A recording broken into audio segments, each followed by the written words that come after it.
नमस्कार आदाब, मैं पप्पन ठाकुर। आप देख रहे हैं सच का कारवा न्यूज। गाजियाबाद के मोटा स्थित रॉयल इंस्टीट्यूट ऑफ लॉ द्वारा संस्थान के सभागार में 2019 व 2020 के छात्र छात्राओं के समारोह का आयोजन किया गया, जिसमें छात्राओं को डिग्री व स्मृति चिन्ह देकर सम्मानित किया गया। समारोह के मुख्य अतिथि सांसद व पूर्व केंद्रीय कानून मंत्री सुब्रमण्यम स्वामी थे।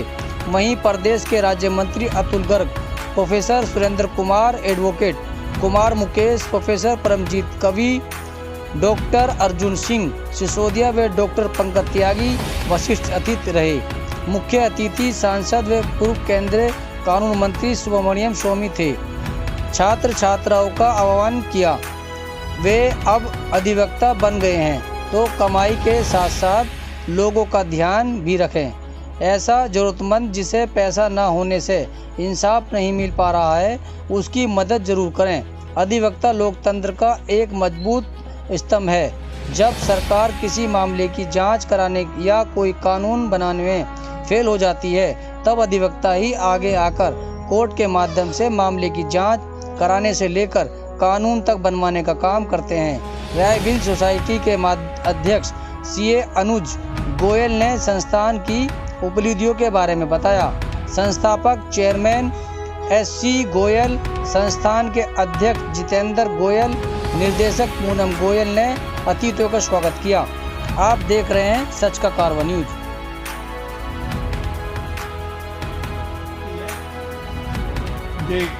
एक बार किसी ने कहानी सुनाया कि एक डॉक्टर और एक अधिवक्ता यानी लॉयर दोनों घनिष्ठ मित्र थे, तो एक पार्टी में गए। तो डॉक्टर को देखकर सारे जो महिला थे वो सब आकर अपनी जो बीमारी है उसको सुनाया और पूछा कि क्या करें, कौन सा दवाई लें। और उन्होंने सबको जवाब देने के बाद फिर अपने वकील से कहा जो मित्र थे कि देखो यही मुसीबत है डॉक्टर होने का, पार्टी में जाएंगे भी नहीं छोड़ते हैं और मुझे ये पूछते हैं वो पूछते हैं, मुझे बताना होता है, तो इसका कोई इलाज है। तो उन्होंने कहा कि इन लोगों जो आए उनको तो आप पहचानते हैं, तो कल सुबह आप उनको सबको एक बिल भेज दीजिए, कंसल्टेशन बिल। उसके बाद आगे कोई नहीं आएगा। जब ये आप पता लग जाएगा कि आप अपने बिल भेजकर अपने जो फीस है उसको प्राप्त करने के लिए करते हैं तो फिर रुक जाएगा। उन्होंने कहा ये अच्छा आइडिया, कल सुबह मैं ये करूँगा। अपने सेक्रेटरी को बुलाया बताने के लिए कि इन नामों पर बिल बना कर भेजना। तो उन्होंने कहा कि आपके पास भी एक बिल आई है। तो उन्होंने दिखाया तो देखा कि जिस वकील से उन्होंने सलाह मांगी उसने भी, तो वकीलों का आदत ये है, ऐसा एक आम राय बनाई गई है। परंतु हमारी इतिहास देखेंगे तो हमारे जो अधिवक्ता थे, जो वकील थे, उन्होंने इस देश की जो स्वाधीनता आंदोलन में जो योगदान दिया, उस कारण से ही हमारे देश में जब हमें अंग्रेज़ यहाँ संविधान मानी जाती है। डॉक्टर अंबेडकर एक मशहूर वकील थे, सरदार पटेल वकील थे, राजेंद्र प्रसाद थे, वो वकील थे और उस पेशा को छोड़कर वो राजनीति में आए और राजनीति में उन्होंने जो कानून की ज्ञान थी उसकी उन्होंने पूरा उपयोग किया और हर विषय पर अंग्रेज़ों को जवाब दे सकते थे। ये परिस्थिति हुई जब हम स्वाधीन हुए तो एक कॉन्स्टिट्यूशन तैयार हम लोगों को मिला था। तो आज इसको याद रखने की आवश्यकता है। जब हमारे देश में आपातकाल जो लागू हुई थी उसमें सारी जो हम सब लोग कई लोग भूमिगत हो गए थे। मैं विदेश चले गया था प्रचार करने के लिए और बीच में एक बार आया भी था और अपने मुंह पार्लियामेंट में दिखा के फिर गायब हो गया था। लेकिन बाकी लोग जो थे वो या जेल में थे या भूमिगत थे।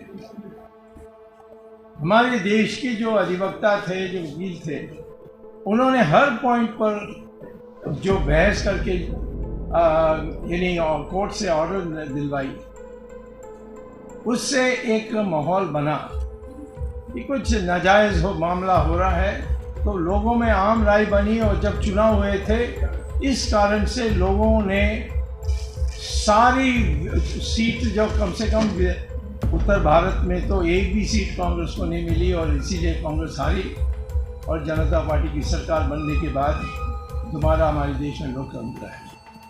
तो लोकतंत्र में तो हम जानते हैं कि 4 स्तंभ हैं। एक है पार्लियामेंट, दूसरा है कोर्ट, तीसरा है सरकार यानी एग्जीक्यूटिव जिसको कहते हैं अंग्रेजी में, लेकिन चौथा जो है वो है वकील।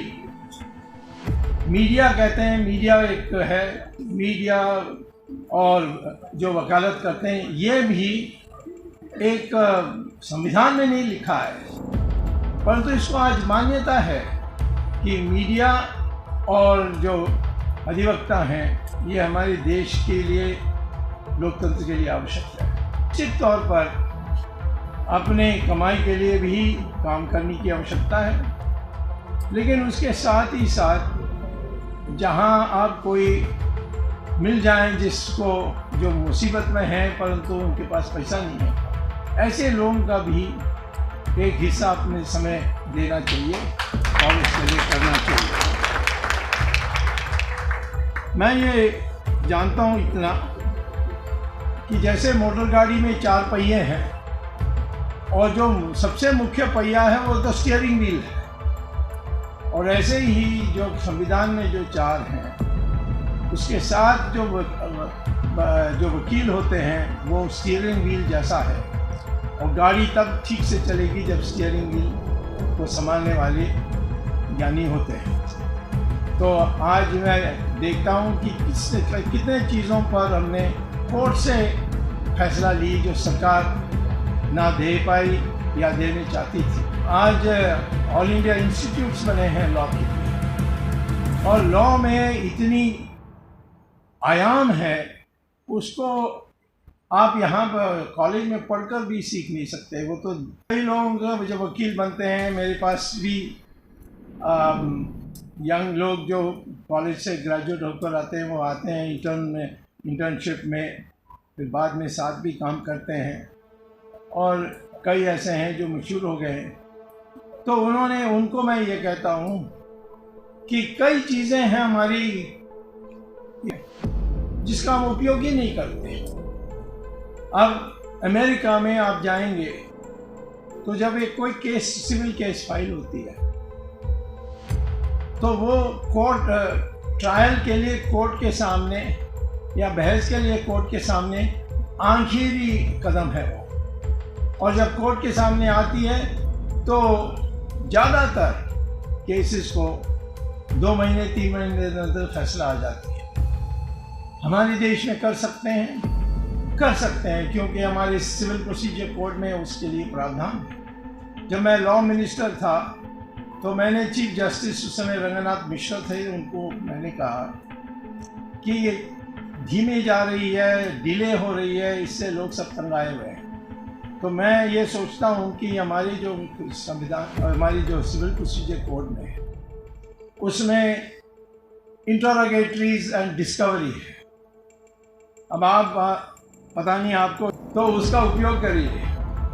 डिस्कवरी क्या होती है कि उसके पास कई डॉक्यूमेंट्स हैं, उसके लिए आप एफिडेविट में उसको देने के लिए कहिए, कोई बहस हो जाती है। तो कोर्ट के जाने के पहले सारे दस्तावेज आ जाएं, इसके लिए डिस्कवरी की आप जरूर पढ़नी चाहिए।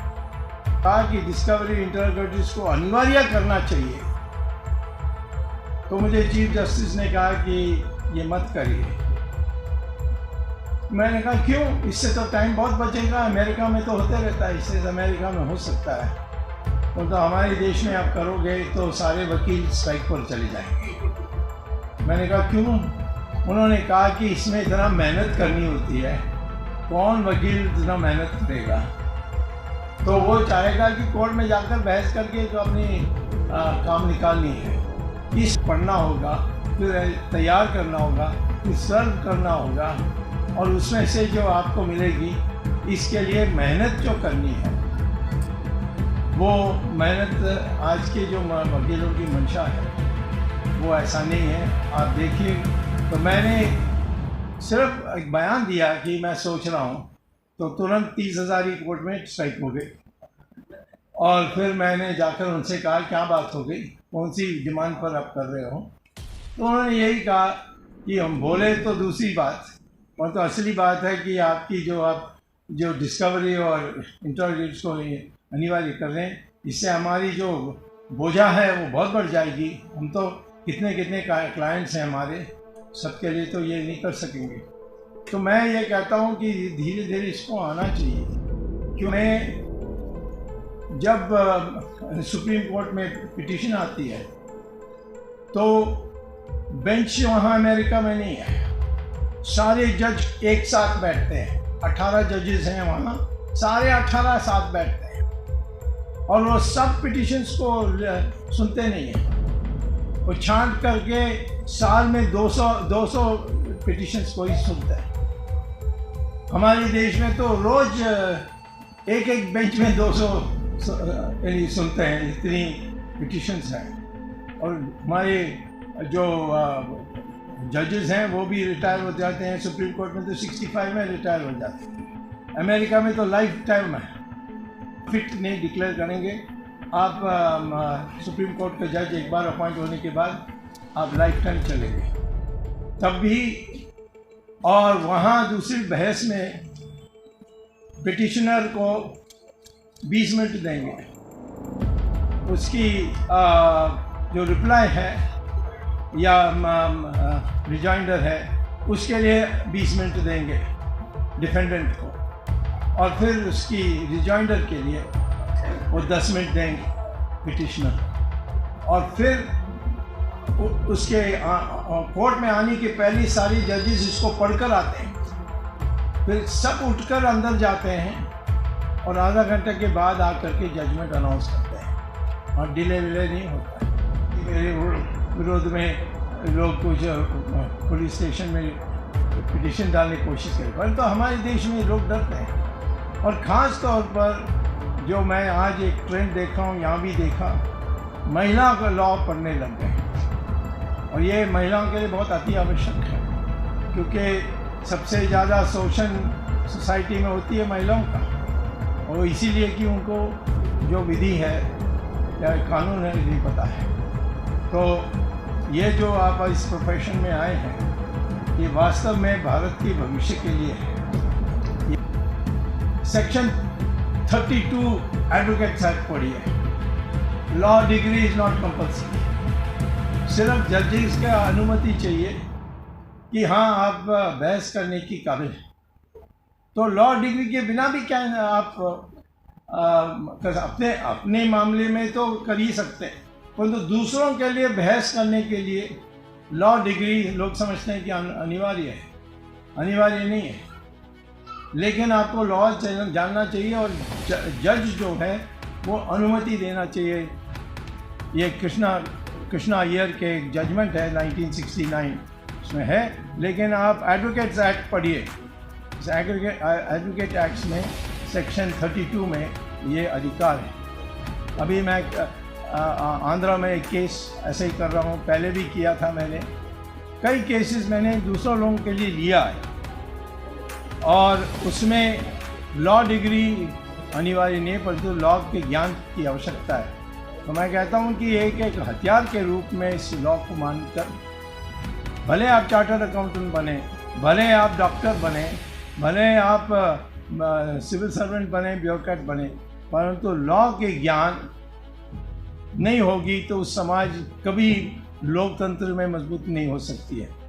तो लोकतंत्र की जड़ के लिए जो लॉ पढ़ते हैं और लॉ के लिए काम करते हैं वो बहुत बड़ा सेवा करते हैं। तो ये एक पवित्र करियर है, और आपको एक मौका मिला, इसमें आपको पढ़ते रहना पड़ेगा, क्योंकि जो क्लासेस में पढ़ाते हैं वो पर को अब एक मौका मिली है इस भारत राष्ट्र को पुनरुत्थान करने के लिए लॉ के रास्ते से इस देश में लोकतंत्र को मजबूत करने के लिए आपको मौका मिला है। तो सबको बधाई देते हुए मैं अपने नमस्कार धन्यवाद करता हूँ। आपको ये स्पीच में कहा, यदि जिसके लिए टाइम लेते हैं कि ये डॉक्यूमेंट फाइल करने के लिए मुझे टाइम चाहिए, ये वो जो दूसरा करते हैं कोर्ट के बाहर कि आमने सामने बैठ करके ये डॉक्यूमेंट तुम्हारे पास है, ये मुझे दो, और वो तो ये हो जाएगा। तो जब कोर्ट का टाइम है वो न्यूनतम होगा। कब होगा सर? बहुत वो मैं तो मैं अब होना चाहिए कोई ऐसा। मैं तो कह रहा था, मुझे चीफ जस्टिस ने ही कहा मत करो क्योंकि स्ट्राइक में चले जाएंगे, और उस समय ये कहना कि भाई ऐसा जाने दो, ऐसा तो काम नहीं कर सकते, फिर हिंसा भी होती है। लेकिन होना चाहिए सर। ओ ज़रूर, मैं तो कहता हूँ कि इसमें इसको कॉलेज और इसमें पहले शुरू करनी चाहिए, वहाँ सिखाना चाहिए। हाँ हाँ, इसको पढ़ो, इस पर एग्ज़ाम क्वेश्चंस होनी चाहिए तब। स्वामी जी, एक क्वेश्चन, लास्ट क्वेश्चन मेरा, कि हर काम के लिए सुप्रीम कोर्ट जाइए, हर काम के लिए सुप्रीम कोर्ट जाइए? नहीं जा सकते, ऐसा नहीं है, ऐसा मत कहिए। जहाँ मेरी मूलभूत अधिकार छीनी जा रही है वहीं मैं सुप्रीम कोर्ट में जा सकता, नहीं तो नहीं जा सकता। मैं जैसे या इस बात पर जा सकते हैं कि मैंने प्रयास किया सरकार से कराने के लिए, नहीं किया, कोर्ट कभी कह देती है कि फिर पहले हाई कोर्ट जाओ, ऐसे भी होता है। तो लोग इतनी भीड़ में जाते हैं तो कोर्ट उसी केसेस को लेते हैं जहाँ मूलभूत अधिकार, जैसे अभी ये पेगासस का जो आया है उसमें गए हैं, क्योंकि वो कहते हैं कि ये हमारी पूछताछ हुई है, ये तो हमारी मूलभूत अधिकार को छीन रहे हैं, हमने कौन से अपराध किया है।